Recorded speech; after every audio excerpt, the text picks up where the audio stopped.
Pastor Monda avuddeyo n'abeera ng'alabula abo abakolera NRM mu baalabudde mulimu Eddie Kenzo, Bebe Kulu, Pastor Bujingo n'abalala bangi. Akatambi nno tukalina so ng'ate Tamale Mirundi Junior oluvannyuma lw'abafangoni okumutiisatiisa nti bagenda kumulumba bamukubeekube munnange avuddeyo n'abeera ng'ate yeetonda. Ate mu mawulire amalala munnange mbu bawa Precious Remy twogera ku mwami Bindeeba mbu munnange amabanja gamuddusa mu Amerika. Akatambi nno tukalina mu mawulire nno amalala Pastor Lozias Bujingo azzeemu okulumba Bobi Wine ku katuuti. Ago n'amalala mangi ge tusobodde okukuŋŋaanyiriza olunaku olwaleero. Subscribinga, likinga, atereka obubaka bwawo mu comment section. Fenno tetukuliisaawo mukwano, akkiriza tubeere ng'ate tugatandikirawo naye nga tetunnagatandika kkiriza tubuuzeeko ku mikwano gyaffe bano. Bw'obanga oli mupya oteeka obubaka bwawo mu comment section tujja kubeera ng'ate tukubuuzaako.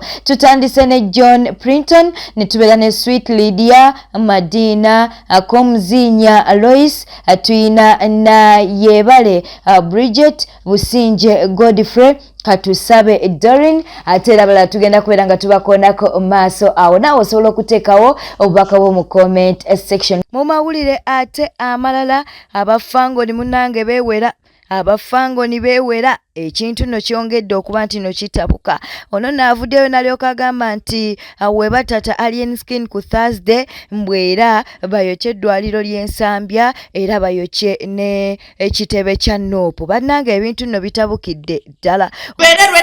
Buli fango ne soja wooli tegeka ekipiira otegeke petrol beera n'ekigula ekibiri kikyobere nakyo. Mulira Alien Skin ne bamuleetera ne bamuzaayo. Tulina ebifo bya mirundi nga 10 ebirina okwokyebwa. Ekisooka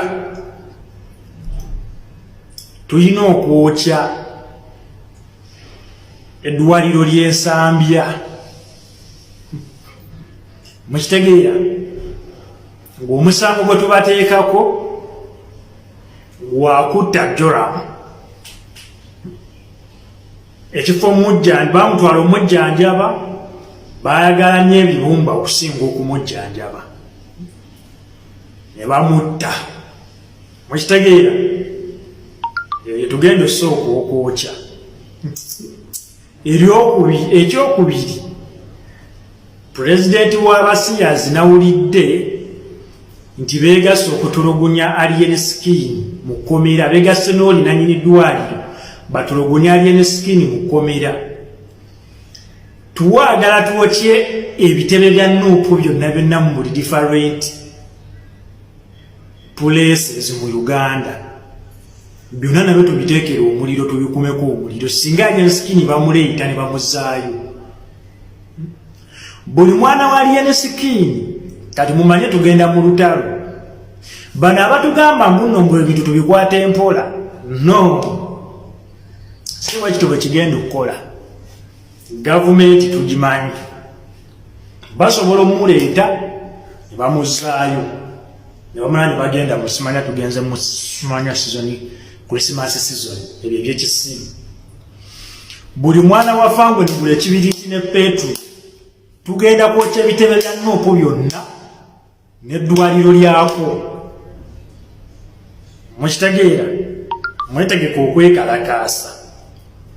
We are fighting for freedom. Mwasibira omuntu obwereere, mwasiba Alien Skin, mwamusibira bwereere. You imprisoned an innocent person. Atalina musango. Nyinza otya okungamba nti akasimu ka miliyoni ssatu kasibya Alien Skin agule emmotoka ya miliyoni 5. Mwasibira omuntu obwereere nga mwagalamu bakutwa. Tenawulidde Kyagulanyi yeegasse ne nannyini eddwaliro ly'Ensambya bakuba Alien Skin okutwa. Bamukole nga bwe bakuba Ssegirinya, nga bwe bakola Ssegirinya. Kati buli mwana wa fango yenna ali mu ghetto. Kwata ekipiira, okwate petrol, okwate ekibiriti. Alien Skin bamuleetera ne bamuzaayo. Tugenda dwayo lya Sambya wala ekitebe kya mu potion nanto bakiri wano bati kiriwe mu petroli okikumeko omuliro aho wetulaga mukitege aho wetulaga kubanga tetugenda bikwa tampola no ekwagala Hey, Pastor Mondo munange yo gugwagukoze avuddeyo nalyoka agamba nti munange alabula abantu abakolera NRM era mubalabudde abalina okwegendereza Eddie Kenzo twogera ku Edilisa Musuuza Bebe Cool Pastor Lozias Bujingo Alien Skin Tamale Mirundi Junior n'abalala bangi abakolera NRM ono n'agambye nti NRM teriiko mukwano Pastor Mondo agambye nti yali akoleddeko ku NRM munange mbwe kukozesa leero ate ncha nekusuula katukuwa katambi kano oba kale Kayihura yali Inspector General of Police abanga second in command yali adumira naye bamukwata ne bamukola bwe bati eno NRM eringa beast tina kyewulira tina bulumi teri kinyeenya olwa ne Besigye Dr. w'omukulu ali Luzira osobola okugenda e Luzira wadde ogiwagira kitata yatambulanga gensi yonna agikutte kitata nga bayogera kitata ogamba nti IGP ayogedde nga tujja kubasiba tujja kubalaga ensi bwetu NRM bwetambula muyigire ku ffe bannannyiniyo naffe tugitya muzeeyi talina mukwano muzeeyi talina muntu gwali awo ntakweguya muzeeyi as long as kasitova mu order bakutereeza ne bakuza mu order Alien Skin yazzeeyo mu order kati bwe bawagira tegera perimeters bwe bawebase manya nti webase nengo lino liso litunule lino lyebake lino bwe likoowa lino litunule lino lyebake bana abasajja tebalina mukwano oda weva wagulu nega nti bakwate bajja kukwata ekisembayo mwe abavubuka bawagire NRM muwagire ne discipline temuwagira na malala temukola bintu bitiisatiisa abantu byokola olunaku lwaleero enkya biyinza okuba ku likodi teri asinga kale Kayihura is my study book afande Kayihura jambo sa oli my study bwe namala okulaba ng'egye bakuyisaamu namala tereegwa tasobola kuyisaamu eggaali kubanga wali w'amaanyi there is no any IGP that will come to this country n'afuga police kumala ebbanga eryo lyonna nga gwe lwakola you did patriotism nga wantambuza kola mucaka mu university katubere ngate etweyongerayo Pastor Lozias Bujingo ono no tatya denja azemu okulumba Bobi Wine ng'amulumbira ate ku kituuti kye munange amulumbya atya agambye nti no bannayuganda mwegendereze nnyo abantu abagenda ebweru w'eggwanga ne batandika okwogerera eggwanga lyattu Uganda oba ne batandika okwogerera Uganda obubi bw'atyo nno bwavuddeyo nalyoka agambye nti abantu ng'abo temubawa kalulu 226 si bigambo byaffe bigambo bya Pastor Lozias Bujingo omulabe w'eggwanga lino ye muntu agenda ebweru n'agamba tebatuyamba naka kubanga His Excellency Museveni yakyafuga abatakotogera nyumba eri ennyumba yamalayo kiŋambira akuliranye eri ennyumba yakola ki yamalayo abakotogera nyumba yo era tateekwa kudda n'omutunula nako abakyenyinya lwa kyennyini kubanga omwana wo bw'anaalwala togenda funa bujjanjabi yabusiba omwana wo bw'anaafa onajja kujja era nga tazze kukungubagirako azze kunoonyeza bulu ku mulambo gwa mwana wo abantu bafa nnyo era mukiraba kati bafa kubanga mu malwaliro temuli ddagala malwaliro temuli ddagala linaabeera mulitanga waliwo bagamba tebatuyamba bw'oba weetaaga obuyambi oba obwetaaga omuntu akulinnyira obuyambi gye buva taba mukwano gwo aba mulabewo twagala ensi yaffe ebya Pentagon bizzeemu buto munnange abantu bazzeemu buto okubeera nga babanja Pentagon oluvannyuma lwa Prophet Kakande okuvaayo nalaga ekkanisa ye ng'eneetera okuba nti naate eggyibwako omukono. Ekkanisa ya Prophet Kakande yeeyo mukwano gwange omulungi eneetera okuba nti naate abagijjako omukono eneetera okuba nti naate eggwa. Kaakati nno wano abantu we bavuddeyo ne babeera nga baddamu buto okusabula Pastor Rosias Bujingo bamugambye nti bannange n'omusingi gukyakulemya ogwa Pentagoni.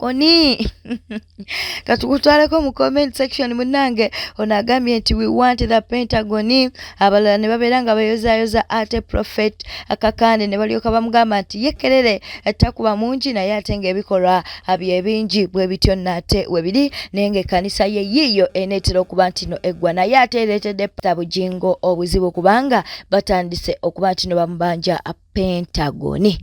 Subscribing and liking atereko bakabwawo mu comment section. Lero wentegedde nti nno Tamale Mirundi Junior munange mutitiizi. Ajjukira nti nno bavuddeyo ne balyoka bamutiisatiisa abafango ne babadde bakambwe. Ajjukira nti Junior Tamale Mirundi Junior yabadde talina bigambo birungi eri Alien Skin ne ttiimu ye. Kaakati munnange bano nno ne bavaayo ne balyoka bamulabula ne bagamba nti we banaamusanga bagenda kubeera nga bamukolako oba bagenda kubeera nga ate bamukubakuba. Katusooke tukuwa akatambi kano. Mukyalo bwe kiti ku kitundu bwe kiti olabeko bulabi nze buli omu amanyi wembeera gwe totawaana gwe buli omu amanyi wembeera gwe jangu onkube ssebo era nja kuba na gye bakuwasiza oba oli eri gyosula tuwawulirewo nyoko gye yampa gyembeera gwe tofaayo akatambi nno mukwano okewuliriddeko kakati we bamaze okutiisatiisa Junior ate olunaku olwaleero avuddeyo n'abeera nga yeetonda. Junior yeetonze. Junior avuddeyo n'alyoka agamba nti bannange bekikwatako ku lunaku olwa Thursday nga Alien Skin yakomezeddwawo mu kooti bambi mumute. Junior atidde okuba nti n'abafango ne bamukuba wedda yeekalakaasa naye munnange abafango ne bavuddeyo ne bamulabula. Kaakati nno olunaku olwaleero avuddeyo n'alyoka asaba bekikwatako okubeera nti naate bata Alien Skin ate munnange ne yeetonda olw'ebigambo bye yayogedde. Katubeere nga tukuwa akatambi kano. Oluvannyuma lw'ebivumo bye munvumye n'okunnangira okungi nga bwe ndi fake friend nga Junior bwe navudde mu Alien Skin maze ne nkomawo ku ludda lw'abantu.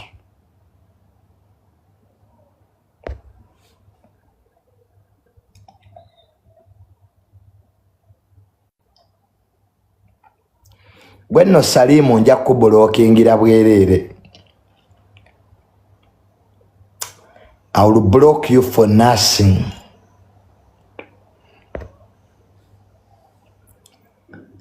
Bannange akaliro kabadde kayitiridde. Alien Skin bamute talina musango.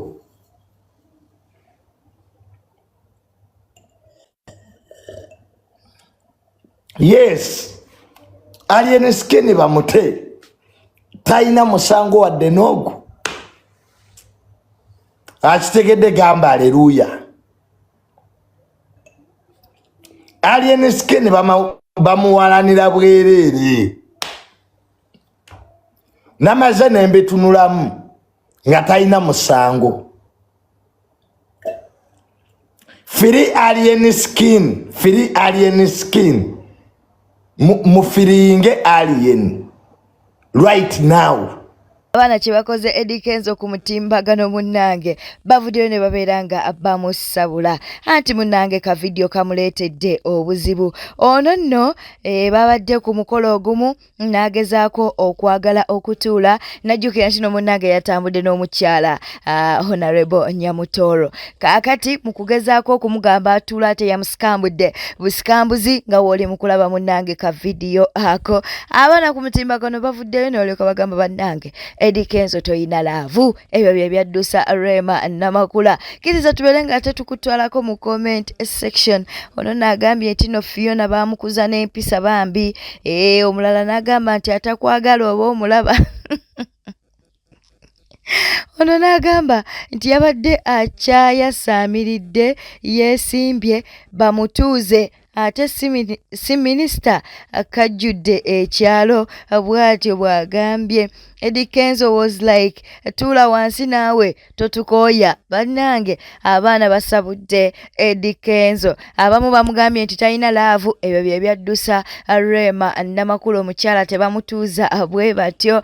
Bwe bityo nno bwe biri ka video kaleetedde Eddie Kenzo obuzibu.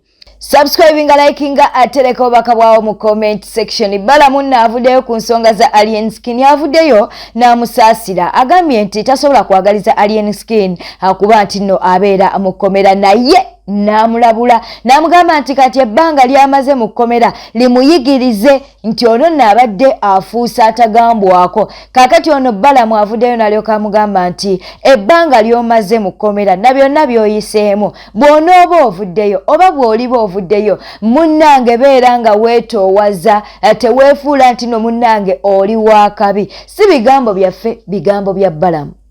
Ekisooka njagala kusaasira Alien Skin ne famire ye. Jjo nalabye maama we n'emikwano gye nga benyamivu, naye njagala muto wange yeefumitirize alabe ensobi z'abadde akola, alekerawo okuzikola.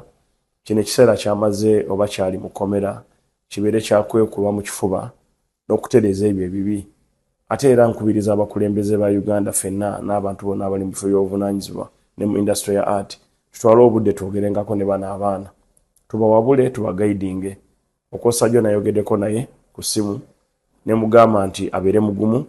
Omusajja yena obeera n'okukka n'okwambuka naye tuba twambuka tuleme kulinnya kuba betulese wansi, kuba oba okomawo wansi bw'ogenda okutandikirako okukola ki, okukkirira okwewala okugwa ekigwo ekinene ennyo.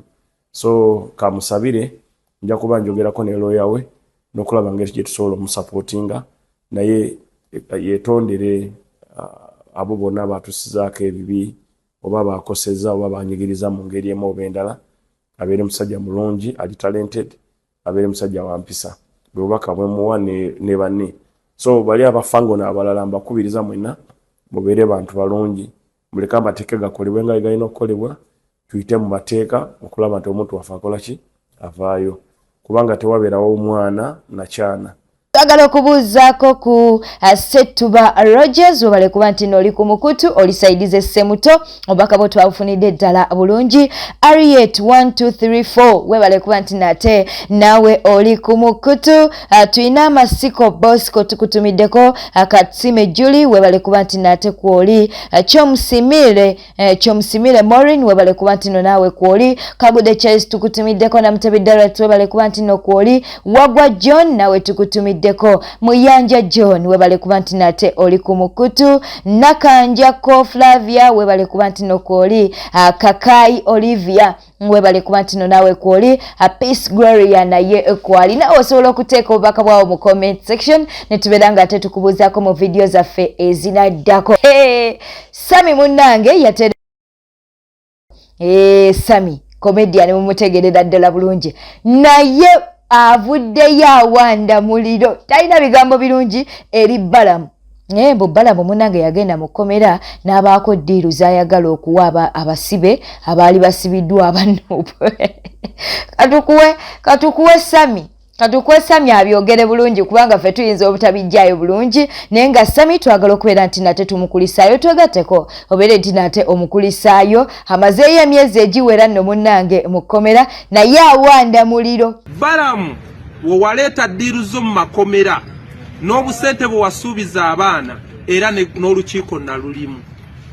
Era bannange mbadde mu busibe buno nga ndi kuwooda za Balamu. Mbadde mu busibe buno nga ndi kuwooda za Balamu. Balamu minisita w'abavubuka, okumala emyezi 5 gye mmaze mu busibe mbadde kuwooda zo. Olw'okuba gwe n'afande Masiko akulira CPS mwangamba nkozese social media yange okuwaayiriza Kyagulanyi nti okwekalakaasa yakufandinze.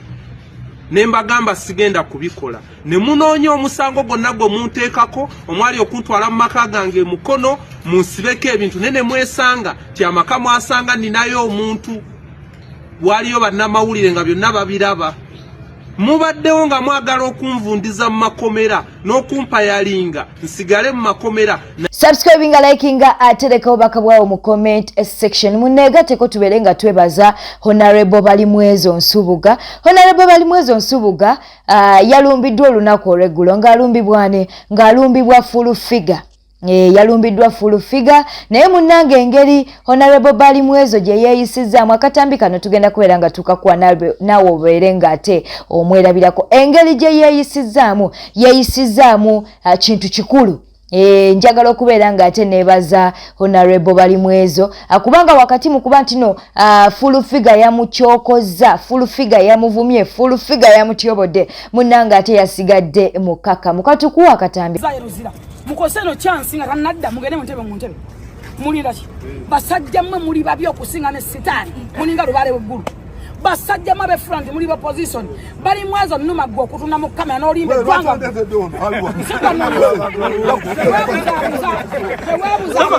mukube apakati mukube apakati toyina byongamba ne sente zo sizaga tompa basajja mmwe muli babi tompa sente tompa waliwanale mwesa ku musajja bagale tamanyi atamanyi kinyiza bano ba NRM bano bakola nisa kabanda musiba wanabbanja mwe musirika lawe walumbe zakire ate tokuma bantu nawe anto nanyiza nga joge lwacha kunyiza tonyiza bantu taomba sente sagala sente sijja kuzikuwa Balimwezo mwononye gwanga lyaffe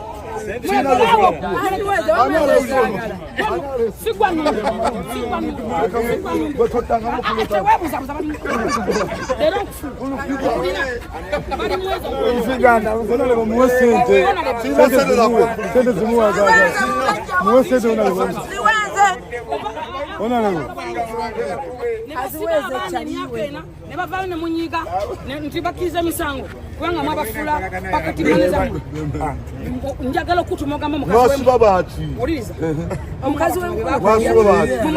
ebyabasibya ne bakola ebyabasibya nkutumogamba omukazi w'emikono ave ku Museveni. Mu mawulire amalala nti munnange Bawa Precious Remy amabanja gamuddusa mu America si byaffe. Togamba nti bannange omuwala ono atema omugambo munnange abituwadde ye senga asidi avuleyo ku mutimbagano nalyoka agamba nti no munnange mwami wa Precious Remy Bindeeba mbu munnange yadduka mu America nga amabanja gamuli bubi mbwera yensonga lwaki kati ennaku zino ali mu Uganda era munnange mbu yensonga lwaki kati basuubira n'omwana waabwe owokubiri nti munnange Bindeeba yadduka mu America lwa mabanja si byaffe katukuwe senga asidi. Kati mwami Binde yafuna loan akole that venture nga sente nyingi era government yamusasula naye nga sente yali ewoma mu kifo ky'okuzaayo loan mwami Binde sente yazinchakalamu n'agulirako Precious Remy ebimuli ebya yero etc. Arizona neyiika abantu abasinga bakola losi mu venture ya Arizona abasinga amayumba bajjayo amayumba ne gabalema okusasula etc. And mwami Binde is one of those people. Business teyatambula bulungi era nga amabanja nga mangi galina okusasula agalooni eri gye yajjayo. Bannange Bulaaya ekumalako emirembe nga walidde looni ekukubira amasimu buli lunaku bakubira mwami Binde amasimu mama mwami Binde okukakkana nga mu America tadduseeyo. Mwami Binde yadduka mu America era nga abadde nga wane Canada for a very long time naye nga of course kati abantu abamu they cannot differentiate if ali Canada oba aliwa ali mu America ngamba the streets and all that naye nga alimba abantu oba kale not kulimba nenga ayagala abantu balooze bunno akyali mu America. Mwami Binde tebamu deportinga konedda era nga he is a legal green card holder of America naye nga amabanja gamuddusayo baddiyale era nga mumusabire tewali kitagwa naye nga mwami Binde, I have this advice for you. Mwami Binde, ebbanja ly'ebulaaya bw'otalisasula bakubanja, bw'otalisasula ne babanja omwana wo, ne babanja maama wo, ne babanja omuzzukulu wo. Ebbanja ly'ebulaaya terikoma. The only way gy'osobola okukomesa ebbanja ly'ebulaaya, maybe if you file for bankruptcy or something. Naye nga ebbanja ly'ebulaaya ne bw'oddukayo n'ogenda e Uganda, pozi nga toliddayo, ate yuuyo oli kukolera ku mukyalawo n'abaana okugenda. Najja ne mbagamba mbu nno luli yali Nairobi nga bali kweyo eyo interview eya family reunion. Kakati ogenda batwala ate nga wadduseeyo ebbanja ddiyale, todduka bannange temundabanga magamaga ne mulooza mbu nno nzibye enkoko ndi kuvuga. Naye nga mwami Binde byebyo lwero olugambo olwa mwami Binde, era nga buno obubaka bugende wa Precious Remy ojira okoma kwoyo omwana genda kubeera awo osindika abaana nga bbaawo tokimanyi mbu naalina amabanja, mugenda gamba kati gwe bikwatirako wabinkwatako nga lwaki tebinkwatako. Bwete tambudde badde mulabi mulungi ole kwekumira ku News Spark channel, subscribinga, likinga, leka obaka wao mu comment section. Channel eno gwagifudde kyeri naye njagala okubuuzaako abali ebweru w'eggwanga, oyinza okuba nga oli mu America, oli Canada, oli mu UK, oyinza okuba nga munnange oli mu South Korea. Twagala okubuuzaako eggwanga lyonna lyosinzira okuba nti nate olaba News Spark channel. Twagala okubuuzaako oyinza kuba nga munnange oli mu Dubai, Saudi Arabia, oli Qatar, oli Kenya. Tulina abalabi baffe okuva mu Kenya, ate tulina n'abalabi baffe okuva mu Juba. Banaye twagala okubeera nga tubabuuzaako. Ate n'abalabi baffe ab'omu ggwanga lyattu Uganda, bannange beera bulungi, weeraba nkwagala nnyo.